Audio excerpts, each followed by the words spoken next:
And it came to pass that a man was troubled by a peanut butter sandwich, for it had been placed within his VCR, and he knew not how to remove it. And the Lord spoke unto him, saying, Fear not, my child, for I shall guide thy hand, and show thee the way. Take thy butter knife, and carefully insert it between the sandwich and the VCR. The AI fix a digital zoo. Smart machines, what will they do? Flies to Mars or bake a bad cake? World domination, a silly mistake. Bots with Hello, and welcome to episode 17 of the AI Fix, your weekly dive headfirst into the bizarre and sometimes downright mind-boggling world of artificial intelligence. My name's Graham Cluley. And I'm Mark Stockley. Should we do some news? Why not? Internet in a frenzy over AI purple apples.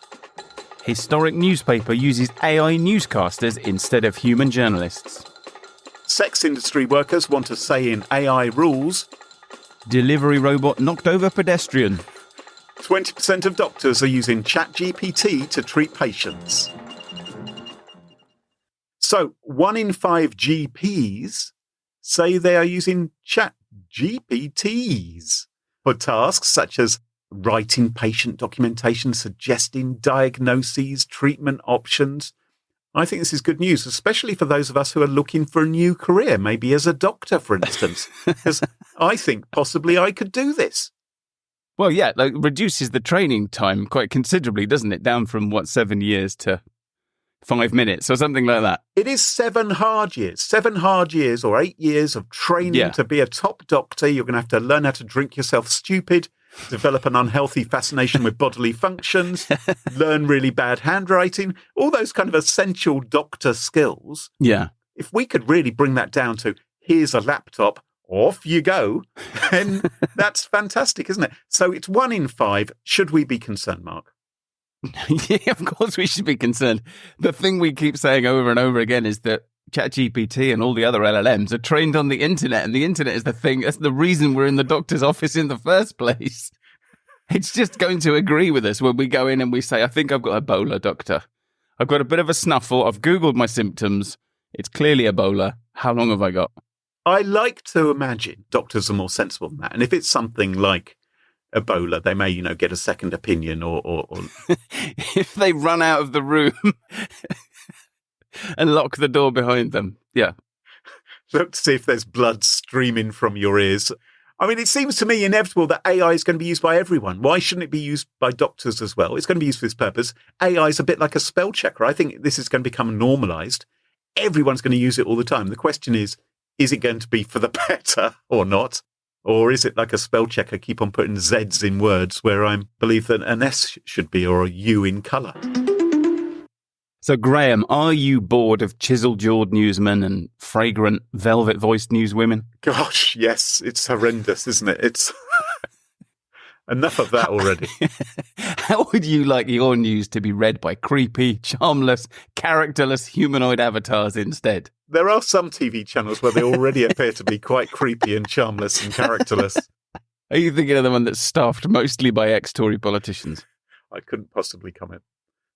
Anyway, that question I put to you is the question that Hawaiian newspaper, The Garden Island, has answered with a resounding yes. Oh. As it's replaced its human journalists with AI-generated newscasters in its video news segments. And I'm not going to say any more. I just want you to have a look. Okay. Welcome to TGI Today, Kauai Island's only live newscast powered by AI. TGI Today focuses on very obviously not a human, right? From the Garden Island. I'm James, and with me is Rose. So James is definitely not human. How many fingers has he got? I don't know. It's so creepy, isn't it? It's very, very uncanny valley. He is not blinking at all. Okay, that's terrifying. So an on-campus delivery robot at Arizona State University went a bit bonkers and injured an employee of the university, it turns out. Oh. And this actually happened a year ago, and it only came to light because 404 Media made a Freedom of Information request about it. So according to police reports, video footage shows a robot passing the employee, and these robots, they're like, did you ever have a Big Trak when you were a kid? No, what's that? This is Big Trak, the computer-activated truck from MB Electronics. It was like a little 6-wheeled robot truck. Cool. Turn and fire 3 blasts. And you could program it, and it would drive around your kitchen floor and bump into your mum's feet and annoy everybody. Anyway, there are these delivery robots and they look a bit like a Big Trak. And they drive about delivering food for students. This one passes the employee and then it abruptly goes into reverse and hits her, knocking her down. And then it continues to reverse into her as she falls. And then it goes forward and then it reverses into her again. Oh. And obviously these things are autonomous and they're supposed to avoid things. But it wasn't avoiding anything. It just spontaneously attacked this employee for some reason. Was it food delivery? Maybe she looked a bit hungry. Maybe it's just over-enthusiastic. Yes, you will eat pizza. Anyway, I was really shocked by this. I couldn't believe it. Students have got food delivery robots, Graham. What's happened to the world? There are people starving in the world. There are icebergs melting. The world is going to shit, and we are spending money delivering food with robots to, this is the bit which really annoys me, to students.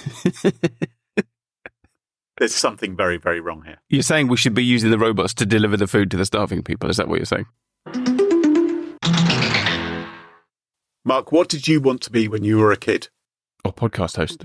Yeah, obviously, it's the ultimate profession. If that hadn't been acceptable to you, something else maybe?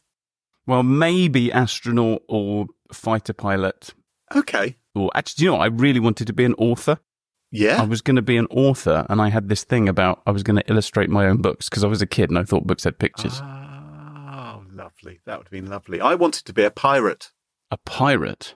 Well, actually, I was imagining a catwalk. I saw fashion models going up and down a catwalk. Right. Stomping along. And I thought, that looks fun. Is that a job? You just have to walk along in a stupid fashion.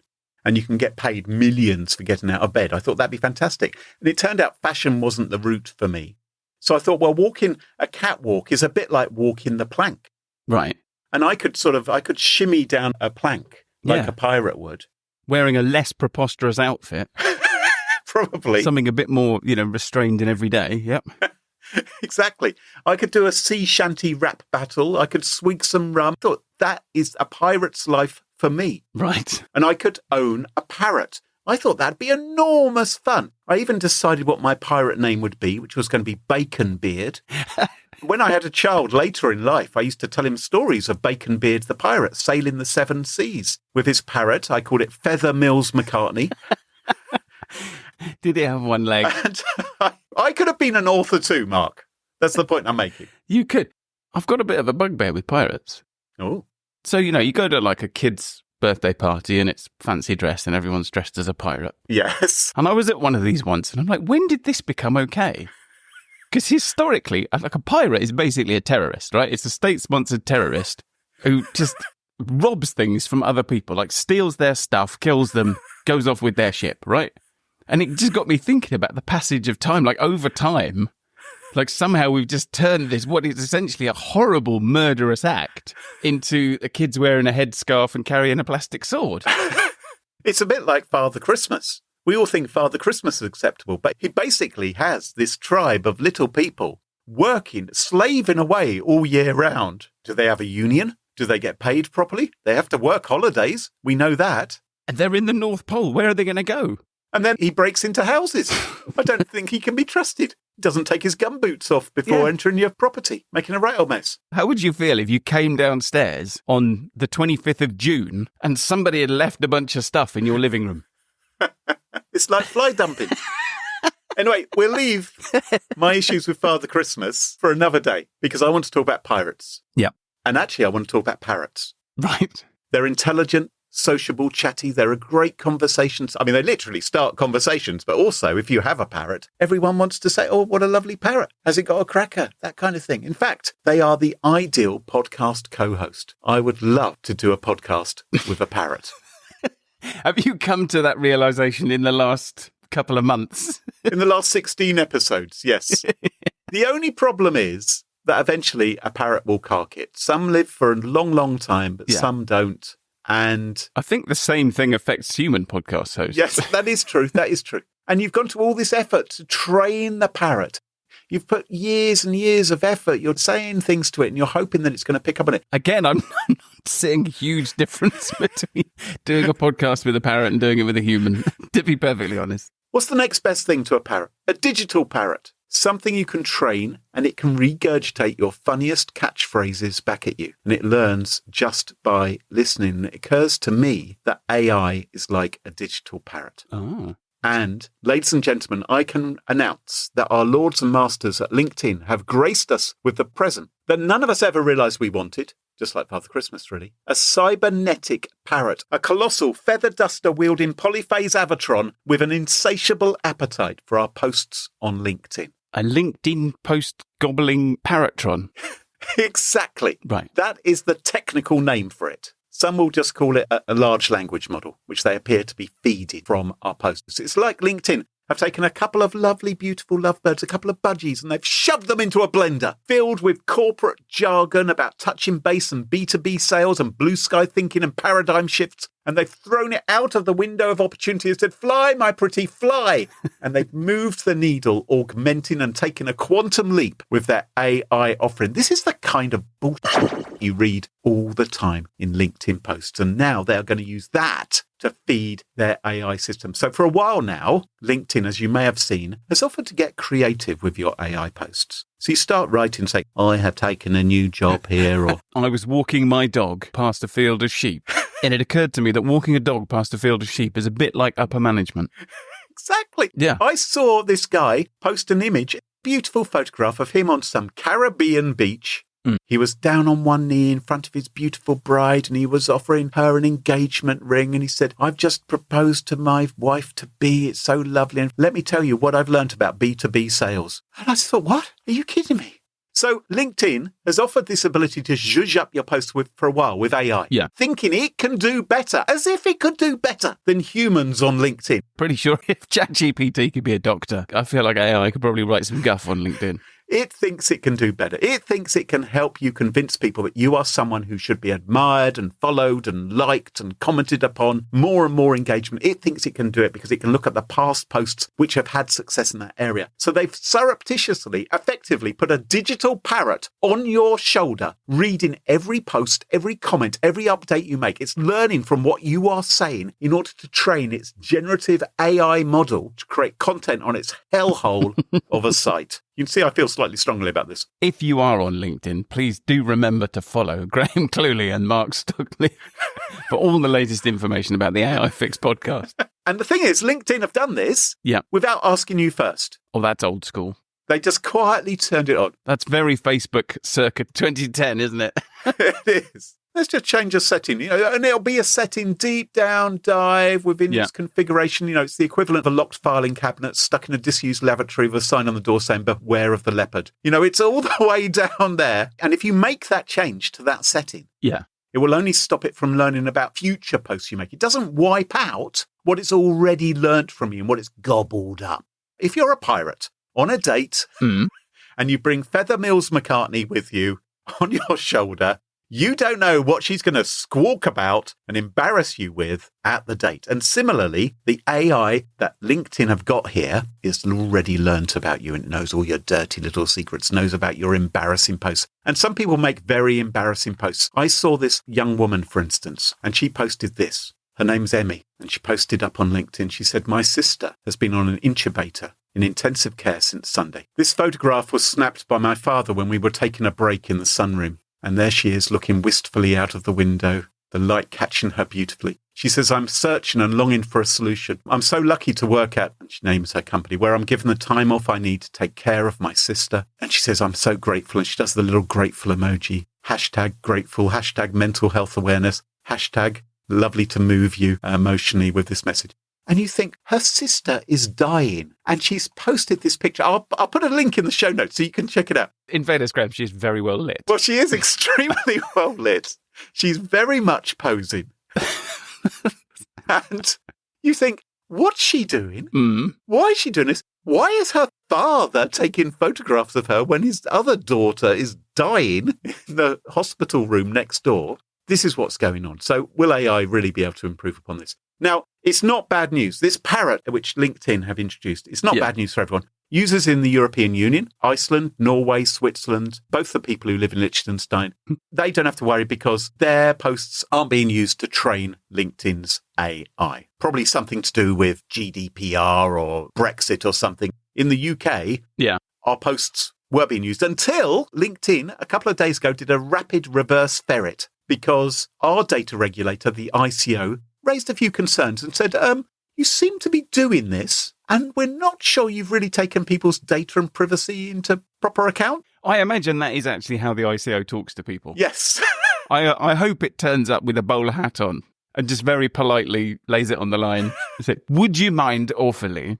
So LinkedIn and its overlords at Microsoft, because of course Microsoft owns LinkedIn. I think a lot of people forget that. They've taken the usual approach of, we'll just scrape all the data first and we'll settle the lawsuits for $2 per user later because this will be so fantastic at feeding our gobby parrot. So I went on LinkedIn because I'm worried about this. Yeah. And obviously I turned off the setting, although it doesn't necessarily mean it hasn't already grabbed all of my pointless posts promoting the AI fix, which I've posted over the last couple of months, as well as all the other years and years worth of material. And I thought, well, is there any purpose on LinkedIn? And I thought back to my dream of becoming a pirate. And so I searched to see how many people today are pirates on LinkedIn. Okay, like I'm just thinking mentally. I've just gone through the process of thinking, like, if you're a Somali pirate. Yes, there's no way you're going to be on LinkedIn. You'll be on Instagram, staring wistfully out to sea on the bridge of someone else's boat, wondering if in 50 years' time children will go to birthday parties dressed like you. So, Graham, today, I thought we could delve into the intricate tapestry of the language used by large language models. Right. Now, you're a man of words. Well, that wasn't a word, was it? That was a noise. I was building you up there. You're a man of words, and you grunted at me like a farm animal. Well, until recently, you've been known as a man of words, known for your writing and speaking. Thank you. Have you ever leveraged an artificial intelligence to make your words more vibrant, to help you truly captivate an audience? Have you embarked on a pivotal speaking assignment where you have to navigate the complex landscape of cybersecurity or delve into the intricate tapestry of artificial intelligence and thought to yourself, what tool, what assistance can I use to help me truly excel at this assignment? In short, please, have you decided that in today's world, it would be remiss to embark on a dive into a topic like cybersecurity or AI without leveraging ChatGPT or any of the other large language models such as Gemini, Grok, Claude, Llama, Palm, or Mistral to provide an arguably more vibrant and comprehensive tapestry of words in your work? And moreover, have you noticed in the course of navigating the complexities of your chosen subjects that while LLMs excel at producing a vibrant tapestry of responses based on the information provided to them, they are a bit flowery? A little bit, yeah. First of all, Mark, can I remind you, I don't have the life expectancy of a parrot. And secondly, there are at least 2 leverages in there, which instantly sets off my buzzer and makes me begin to switch off. So AIs can be a bit pompous, a little bit flowery, a little bit dramatic, flowery, a little bit padding for time. Maybe what we'll do is we'll keep on talking, and meanwhile in the background we're actually sucking the brain juice out of people. You think, just give me the answer. And have you noticed that they have a tendency to leverage certain words? Yes. Because if you have, you're not alone. Cast your mind back to November 2022. There were already some waves being made by an artificial intelligence called GPT-3, yes, which was really good at producing written language. But its impact was limited because it was hard to use. So it wasn't widely known outside the tech community. No. And then its creators, OpenAI, decided to put a chat interface on the front of it so that people could just type and they could have a conversation with it. That was the genius thing. I mean, obviously, there's many very, very clever things about AI, but yeah. Sorry, absolutely table stakes now. But it's literally a genius, like a data center running a genius computer program. But that was a very clever thing to do because it made it accessible to anybody. There was no complicated user interface. There was no complicated syntax you had to learn. All you had to learn is how to text somebody. And if you could do that, you could speak to GPT. Quite. Anyone could do it. Journalists went mad for it. Every industry decided it had to bolt AI into its products. And within 2 months, it had 100 million users. It's got 180 million now. That's 100 million people by January 2023 with access to a writing assistant that is, at the very least, helping them and in many cases, doing their writing for them. And seemingly, it could do anything. So students used it to do their assignments. Yep. Scientists used it on their research papers. Business people used it for emails and presentations. Yes. Marketing people used it to do their whole job. It's helped with novels and screenplays and poetry. And as we've learned in previous episodes, it's been used to create bad jokes, and it can write lethally inaccurate books about what fungi are safe to eat. Acrostics. You can do acrostics. Acrostics. There was that recipe book. There was the, 1,000 recipes. Unfortunately, they weren't for crockpots. They were for cocktails, but never mind. And there was only 400 of them. Yes. It's been used to create subpar rap songs about meat. It's been used to create our theme tune. Yep, that's pretty good. That was the highlight. We peaked there, didn't we? It's also been used to produce Bible verses that explain how to remove a peanut butter sandwich from a VCR. I'm sorry. What? Sorry. I think it's possibly my favourite use of ChatGPT. I don't remember that particular parable. Well, I remember the one about Jesus sawing someone in half, making someone levitate. But I mean, I don't remember the magic trick involving the peanut butter sandwich and the video cassette recorder. I'm going to find it for you. So somebody said to ChatGPT, write a biblical verse in the style of the King James Bible explaining how to remove a peanut butter sandwich from a VCR. And ChatGPT said, and it came to pass that a man was troubled by a peanut butter sandwich, for it had been placed within his VCR, and he knew not how to remove it.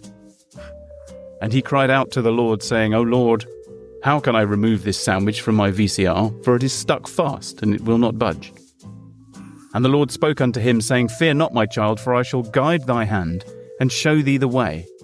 Take thy butter knife, and carefully insert it between the sandwich and the VCR, and gently pry them apart.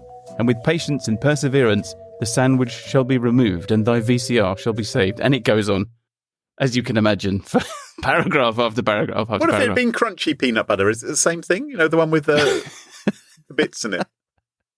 Well, this sounds like a question for an LLM. Go and ask your doctor. Anyway, like an LLM, I could go on. And amidst this deluge of writing, people started to notice something. They began to notice that they could often tell if something was written by an LLM. Right. They noticed that LLMs have a tendency to be dramatic and flowery in their language, and they tend to overuse certain words. In fact, they really, really love certain words. And as much as LLMs like certain words, bloggers love writing lists, and so the internet is now full of lists of words that people think LLMs overuse. So I found a few different lists, and I'm going to read you some of AI's favourite words. But before I do, I want you to take a stab at it. What words do you think LLMs like to use most? Furthermore. Moreover. Yes. Paradigm. Sam Altman. Scarlett Johansson. What are they interested in? Hang on. Golden Gate Bridge. Apparently, the one that everybody agrees on is delve. Ah, right. And the one that really gets my back up is realm. Oh, yeah. I don't know why. There's something about the word realm. Realm is a bit poncy, isn't it? Yeah. It is a bit like Quantum Leap. Other words include tapestry, vibrant, landscape, embark, excels, vital, comprehensive, intricate, pivotal, moreover. It sounds like a LinkedIn post. I've got to be honest. This is... It's a very good fit, isn't it? Yes. I'm actually quite optimistic about this LinkedIn AI. I think it might raise the standard. Anyway, on its own, that list seems a bit dry. It doesn't really get your head in the right place. So I asked ChatGPT to put all of those words into a sentence for me, and it gave me this. Oh, Lord. To delve into the intricate tapestry of the vibrant landscape is to embark on a journey through a realm that excels in showcasing the vital and comprehensive beauty of nature. Moreover, this experience is arguably a pivotal and notably enriching adventure. And doesn't that sound familiar? I read it and I thought, I've read this before. And it turns out that there is actually a scientific basis for people believing that LLMs overuse certain words. Right. An associate professor at Stanford, a guy called James Zhu, has looked into this and did a clever experiment to show that LLMs like to say things a certain way. He took a bunch of real research papers and then he used an LLM to write a review for each one.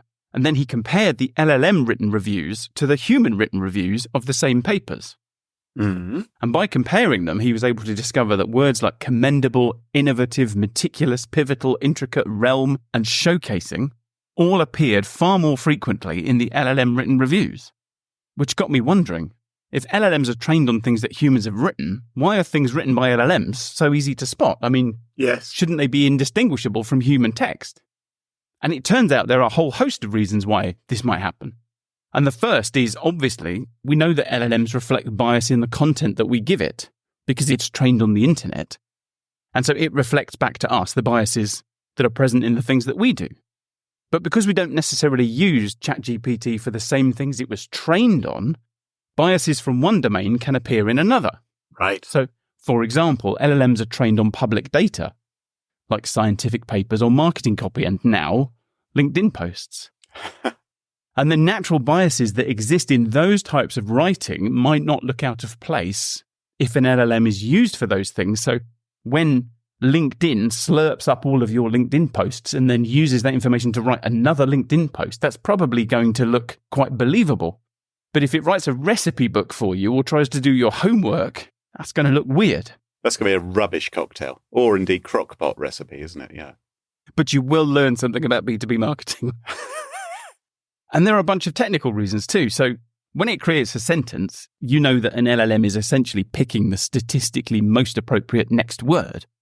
And if it hasn't got a bit of randomness thrown in, it's always going to select the highest probability word, which means that you can get less variety. And the variety is reduced even further by safety mechanisms that are designed to stop inappropriate or nonsensical output. And that can lead to models playing it safe and sticking to safer and more common words. And AI's propensity for using certain words is so pronounced that it can actually be used as a crude fingerprint to identify things written by LLMs. So if you've got a piece of text and it keeps on talking about the paradigm and the realm, and that would go towards the score of how likely it is that it's been written by an AI. Yeah. Or you're on LinkedIn. Yes. Just 2 months ago, a researcher by the name of Dmitry Kobak, out of the Hertie AI Institute in Germany, published a paper looking at the impact of LLMs on scientific literature. Right. And concluded that ChatGPT has had an unprecedented impact in the scientific literature, surpassing the effect of major world events like the COVID pandemic. And what's really fascinating about this paper is how they got the idea to do what they did. All right. So you remember that during the COVID-19 pandemic, we all became amateur epistemologists. Yes, only because no one would pay me to be one. But yeah, yeah. Well, we didn't have ChatGPT at the time, like now. As we know, it takes 5 minutes to train. During the pandemic, we all learned about something called excess deaths, which is the idea that you can measure the impact of a pandemic by comparing how many people died during the pandemic with how many people you would expect to die in the same period in a normal year. Mm. And Kobak and his team took that idea and said, what if we measure the use of LLMs in scientific papers by looking at excess words after the release of ChatGPT in November 2022? Ah. So they downloaded 14.5 million English language abstracts from PubMed, basically everything published after 2010. Right. And they calculated the frequency of every word in each year from 2010 onwards. And what they found was that during the period from 2010 to 2022, there were occasional spikes in the use of certain words. Right. So, for example, there was a spike in the use of the word Ebola in 2015 and a spike in the word Zika in 2017. Fair enough. And they correspond to the Ebola and Zika outbreaks in 2014 and 2016 because it takes a year or so for these things to make it into the published literature. Yeah. And then there were unprecedented spikes in excess words like coronavirus, lockdown, respiratory, and pandemic between 2020 and 2022. And when excess words appeared between 2010 and 2022, they were almost always nouns. And then something very strange happens in 2024. There is a huge increase in the number of excess words, which is almost double the size of the increase seen as a result of the COVID-19 pandemic. The increase was described by the researchers as unprecedented in quality and quantity. Hundreds of words like delves, crucial, potential, significant, and important abruptly increased their frequency after ChatGPT became available.